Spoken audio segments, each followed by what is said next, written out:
hariho abadamu niyo abagabo baba bari mu mapozisiyo meza usanga babosha gukora amakosa, usanga babahanura nabi, ariko nk'umugore yamurikiwe n'umuco wa Kristo w'umuhanuzi mwiza. Iminsi yose impanuro mbi ikurikirana n'igihano. Iminsi yose impanuro mbi ikurikirana n'ibyago.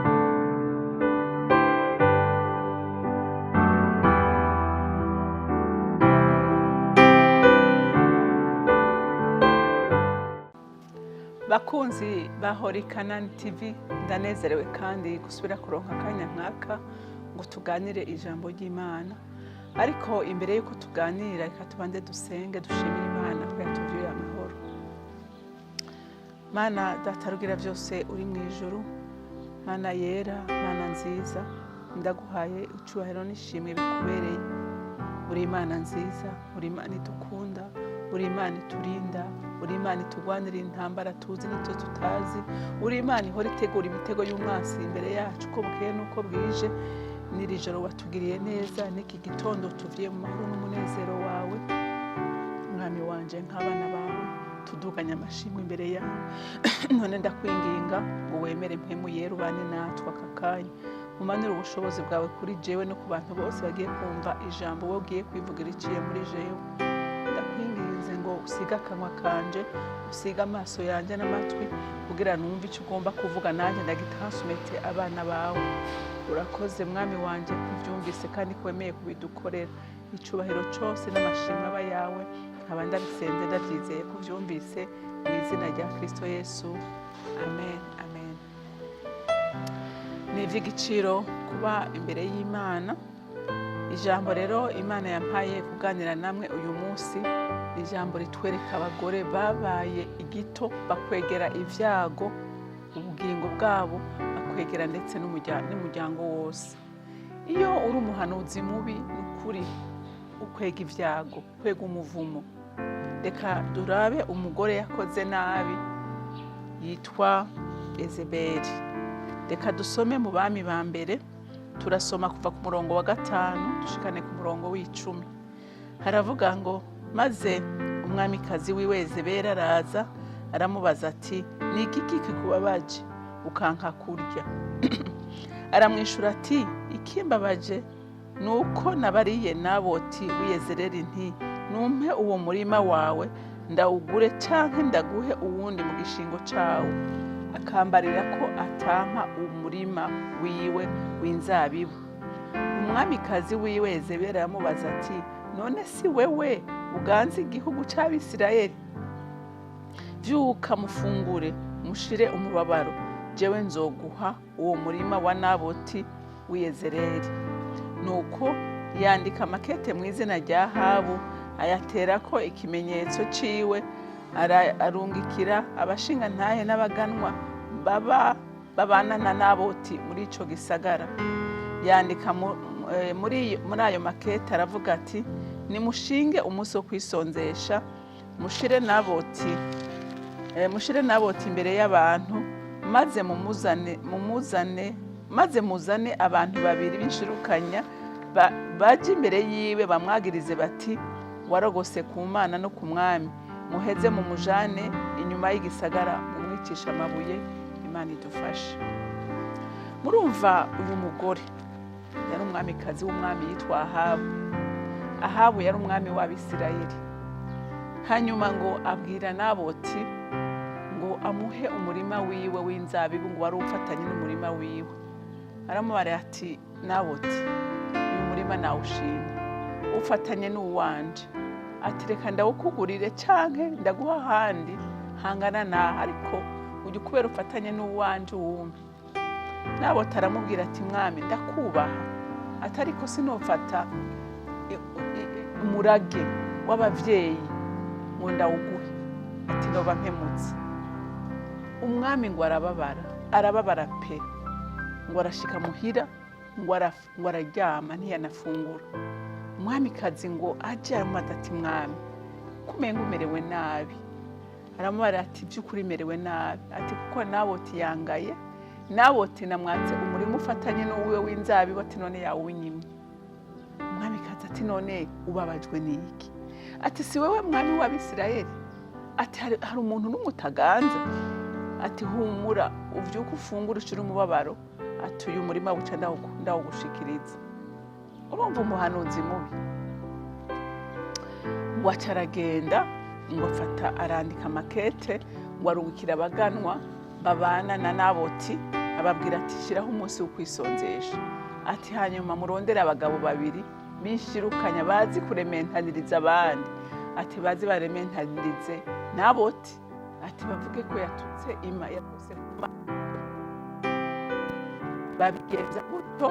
Barondera abo bantu hama ngo barazana Naboti imbere y'abantu, baravuga neza ko Naboti bamwiyumviye ariko aratuka Imana atukana umwami. Hanyuma ngo bamukwegera inyuma y'igisagara, bagira iki? Bamwicisha amabuye arapfa. Ariko mwumvirize impanuro mbi. Aho usomye hepfo, Imana ntiyarindiriye ngo yaciye umwamikazi abwira umugabo ati vyuka rero uze gushikira wa murima, ati Naboti yapfuye. Akigenda gusa agiye amanutse ngo agiye gushikira iyo murima, Imana kubw'umubabaro yagize ngo icituma umukozi w'Imana yitwa Eliya. Reka dushaka tubasome gatoyi mwumve.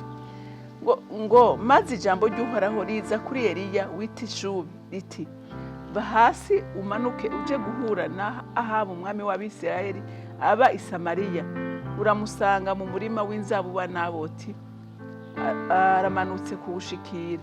Umubarire uti uku ni Uhoraho avuze,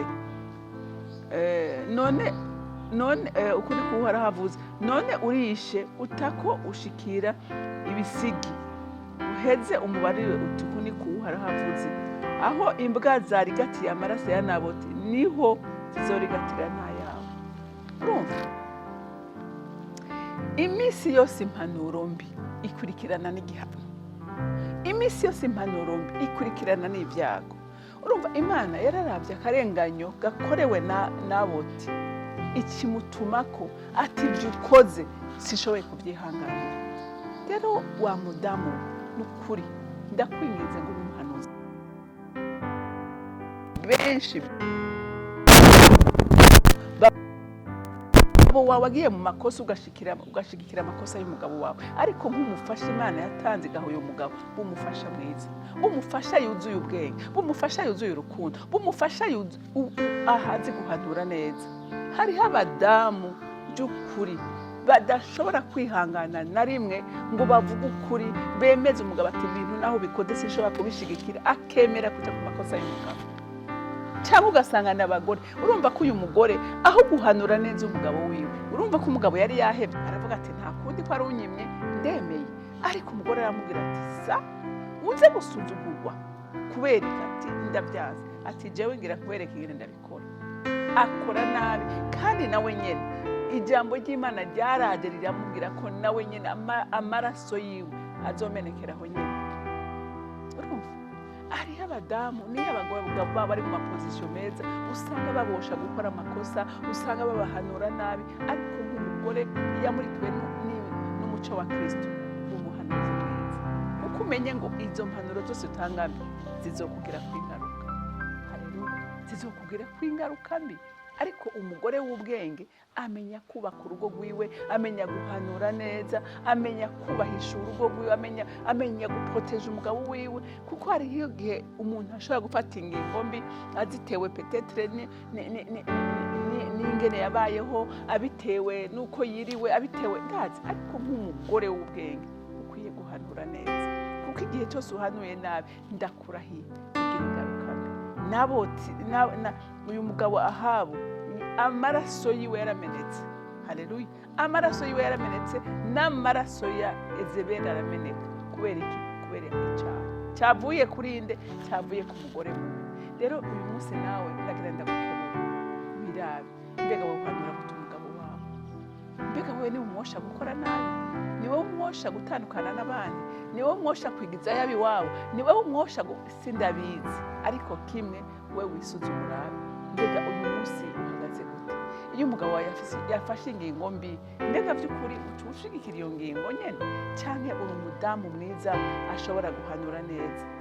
Ndakwifuriza rero umuntu w'Imana kuba umudamu w'ubwenge, kuba umudamu umudamu w'imvuga kuri, kuba umudamu ahesha icubahiro ku muryango wiwe, ntumere nka Yezebeli. Yezebeli yakwegeye ibyago umuryango wose.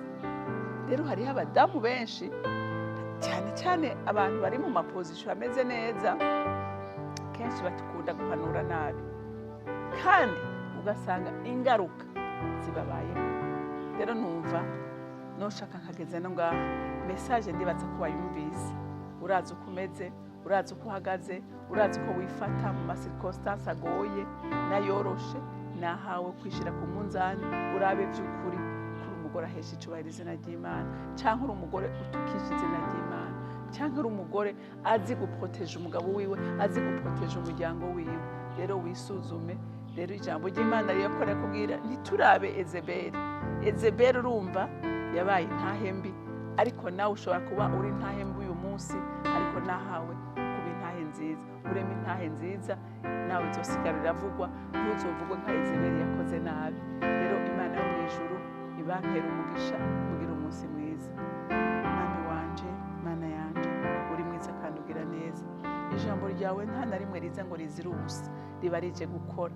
Ndazi ko ritapfuye kuza gutyo, ndazi ko hari uri kurabwira, ndazi ko hari uri arumva kandi ariko arisuzuma, ariko arishira ku munzani. Nyemerera rigende rikore kuri iyo mitima yose y'abadamu bahanura nabi, batazi gufata ingingo nziza. Ubagenderere, ubafashe, ubamurikire, bamurikirwe n'umuco wawe Mwami wanje, kugira ngo babe icyitegererezo, kugira ngo babe umugisha w'umuryango wabo. Ntibaba mama bazanira ibyago umuryango, ariko baba abadamu bazanira umugisha ingo zabo. Mana ndagushimiye kandi ndakurinahaje, urakoze Mwami wanje kuvyumvise kandi kwemeye kubidukorera. Icubahiro cyose n'amashimwe aba yawe, nkaba ndabisenze ndabyizeye kuvyumvise mu izina rya Kristo Yesu, amen.